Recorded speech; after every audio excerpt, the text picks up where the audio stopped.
C'est avec joie que je te rencontre en ce dernier jour de l'année 2024. Je te salue en te rappelant que ton corps est le temple du Saint-Esprit et que tu dois faire attention pour ne pas ingurgiter des choses qui ne seraient pas conformes à la parole de Dieu. Aujourd'hui, nous verrons la suite et la fin de ce magnifique récit des 10 vierges, où 5 étaient prévoyantes et les 5 autres étaient insouciantes. Juste avant, prions. Saint-Esprit, nous te remercions pour cette année 2024, au cours de laquelle tu nous as visités, tu nous as éclairés, tu nous as montré le chemin. Alors que nous voyons ce dernier message, merci de nous aider à comprendre que nous avons le choix de faire partie des vierges insouciantes ou des vierges sages. Merci de nous éclairer et aide-nous à cesser d'écouter des personnes ou d'attendre d'autres, mais à marcher selon la parole, nous t'en prions, au nom de Jésus pour ta gloire éternelle. Amen. Tu te rappelles? On va relire à partir du verset 1er pour que tu te mettes bien en condition et je vais commenter ce qu'on a déjà vu.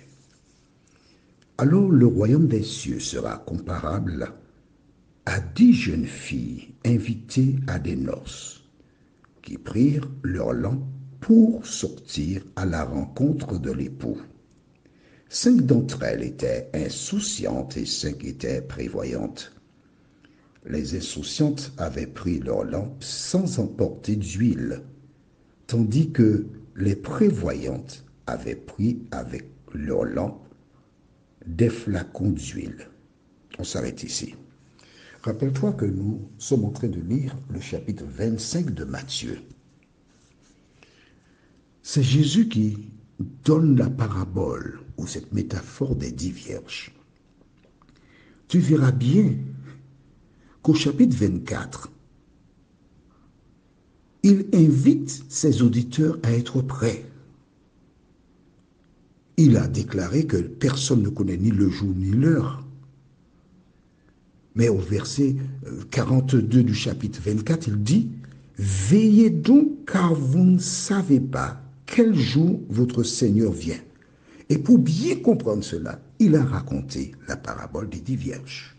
Donc voici ces 10 qui ont une information, qui se sont rendus dans le lieu où les chrétiens se réunissent. Généralement, ce sont dans des églises.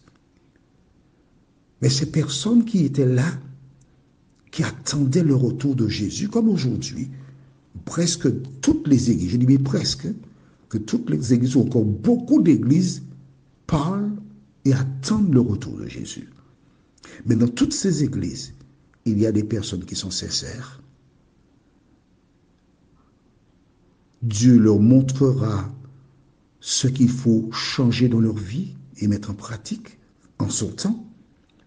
Et il y a d'autres qui sont là tout simplement parce que, bon, j'ai rencontré une belle femme, elle me plaît, bon, je suis là. Je suis là. Dieu est avec elle pour ne pas la contredire, pour lui faire plaisir, mais je suis là. Comme ça. Je n'ai pas une relation profonde avec Dieu. La lecture de la Bible, bon, ben, on lit pour moi. Bon, j'écoute, j'entends, mais ce n'est pas mon truc. Et ces personnes-là dont je viens de présenter le profil font partie des insouciantes. Elles ont toujours besoin de quelqu'un pour les pousser, pour faire ci, faire ça. Mais elles ne peuvent pas d'elles-mêmes, elles n'ont pas le désir de lire ni de comprendre la parole. Ce sont des insouciantes. Quoi qu'on fasse, elles n'ont pas encore rencontré Jésus comme sauveur personnel. Alors que se passe-t-il? Verset 5, nous lisons.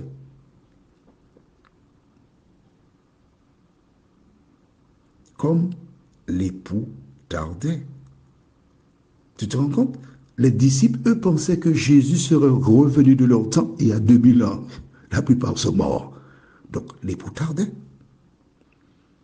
Elles s'assoupirent toutes et s'endormirent. Des personnes qui étaient censées dire Jésus revient, elles s'assoupirent. Comment? Le monde propose aujourd'hui toute espèce de programme.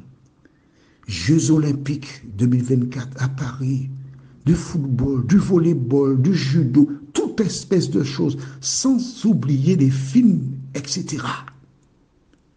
Et des personnes qui, par le passé, prenaient le temps pour aller chez les voisines, chez les voisins, vers la famille, pour leur parler de Jésus, elles n'ont plus le temps. Elles sont à leurs affaires. C'est acheter maison, faire deuxième maison, troisième, cinquième. Je ne dis pas qu'il ne faudrait pas acheter une maison. Je dis que si l'acquisition de biens temporaires prend plus de temps que la lecture de la Bible et la prédication de l'Évangile, c'est un danger pour toi. Parce que tu as oublié ce qui est essentiel. Annoncer au monde que Jésus revient bientôt. Alors, elles se sont endormies, verset 6, au milieu de la nuit. Il y eut cri, voici l'époux, sortez à sa rencontre. Alors toutes ces jeunes filles se réveillèrent et se mirent à préparer leurs lampes. Les insouciantes demandèrent aux prévoyantes, donnez-nous de votre huile, car nos lampes s'éteignent. C'est une métaphore que raconte Jésus. Nous avons vu que lui représente le Saint-Esprit. Personne ne peut donner le Saint-Esprit à quiconque.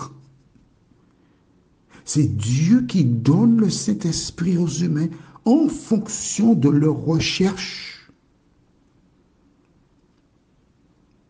D'accord? Mais quelle est la réponse de ces femmes? Les prévoyantes leur répondirent, jamais cela ne suffira pour nous et pour vous. Allez plutôt chez les marchands vous en acheter. Mais aucun marchand ne vend le Saint-Esprit. Est-ce que tu connais un commerce quelque part qui vend le Saint-Esprit? Même pas. Jamais. Dans la métaphore, Jésus est en train de dire que celles et ceux qui sont ancrés, marqués par le Saint-Esprit, ne pourront rien faire pour les autres, même si on est dans la même église. C'est pourquoi il dit,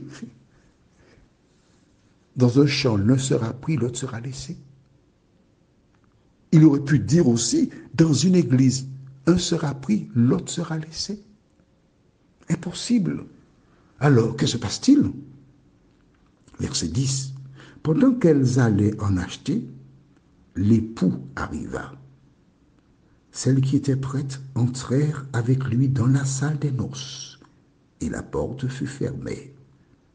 Plus tard, les autres jeunes filles arrivèrent à leur tour et dirent, « Seigneur, Seigneur, ouvre-nous » Et il leur répondit, « Amen, je vous le dis, je ne vous connais pas. »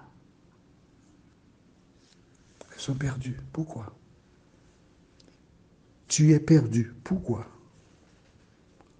Toutes, elles étaient dans l'église, dans le lieu, pour attendre le retour de Jésus. La différence, c'est que certains n'avaient pas le Saint-Esprit. Nous avons vu hier, dans Éphésiens 4, les versets 23 à 32, ce qui était demandé aux uns aux autres. Où en es-tu par rapport à cette petite liste? Savoir que Jésus est le sauveur du monde. Savoir qu'il est mort pour te sauver du péché. C'est bien, mais ce n'est pas suffisant. En dehors de ça, il y a la vie à mener conforme à la parole de Dieu, parce que tu es censé être une nouvelle créature. Je t'invite à prendre Jésus dans ta vie. Je t'invite, à l'aube de cette nouvelle année 2025, à lire la parole et à demander au Saint-Esprit de t'aider à la mettre en pratique. Prions. Seigneur, 2024 est achevé.